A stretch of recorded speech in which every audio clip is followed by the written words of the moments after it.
Hello అండి, welcome to my YouTube channel. అయితే నిన్నటి క్లాస్లో మనం కొంత వ్యాకరణం నేర్చుకున్నాము. ఈరోజు కూడా వ్యాకరణ అంశాలని నేర్చుకుందాం. మొత్తం తెలుగు భాషలో అక్షరాలు 56 అక్షరాలు.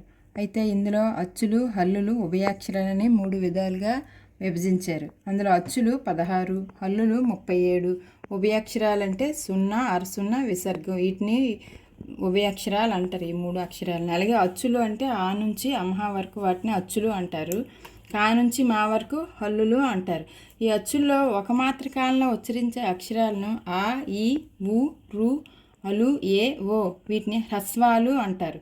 అలాగే 2 మాత్ర కాలంలో ఉచ్చరించే అక్షరాలను ఆ, ఈ, ఊ, రు, అలు, ఏ, ఐ, ఓ, ఔ వీటిని దీర్ఘాలు అంటారు. అంటే కొంచెం టైం తీసుకున్న వాటిని దీర్ఘాలు అంటారు.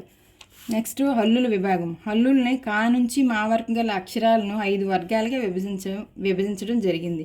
అవి ఏంటంటే కా, ఖ, గా, గ, ఇఞ దీన్ని కా వర్గము, ఛ, ఛ, జ, ఝ, ఇనే చా వర్గము, టా, ఠ, డా, ఢ, అనా టా వర్గము, తా, థ, దా, ధ, నా తా వర్గము, పా, ప, బా, బ, మా పా వర్గంగా విభజించారు.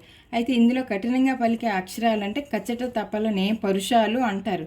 అలాగే తేలిగ్గా పలికేవి గజడ దబ వీటిని ఏమంటారంటే సరళాలు అంటారు.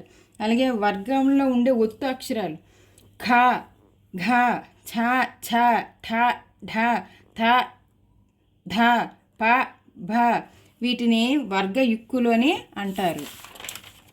అలాగే ముక్కు సాయంతో పలికే అక్షరాలు జ్ఞ, నే, అనా, న, మ వీటిని అనునాసికాలు అంటారు. అంటే నాసికం అంటే ముక్కుతో పలికే అక్షరాలని అనునాసికాలు అంటారు.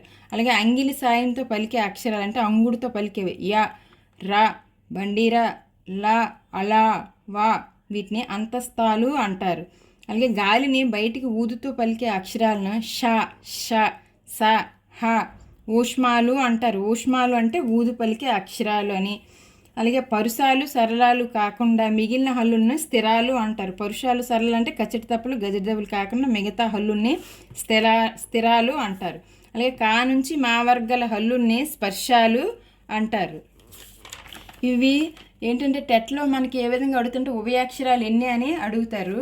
తర్వాత మిగతా వాటిని ఎలాగంటే పరుషాలు ఏంటి, సరళాలు ఏంటి, అలాగే వర్గ యుక్కులు, అలాగే అనునాసికాలు అంటే ఏంటి, ఒక్కొక్క అక్షరం ఇచ్చి అనునాసికమా కాదా ఇందులో గుర్తించని అడుగుతారు. అలాగే అంతస్తాల గురించి, ఊష్మాల గురించి మీరు కంపల్సరీగా ఇవి చదువుకోవాలన్నమాట. అంతే. ఈరోజు ఇంతటితో ఈ క్లాసు ముగిస్తున్నాను. మీకు ఈ క్లాస్ నచ్చినట్టయితే లైక్ చేయండి, షేర్ చేయండి, సబ్స్క్రైబ్ చేయండి. Thank you.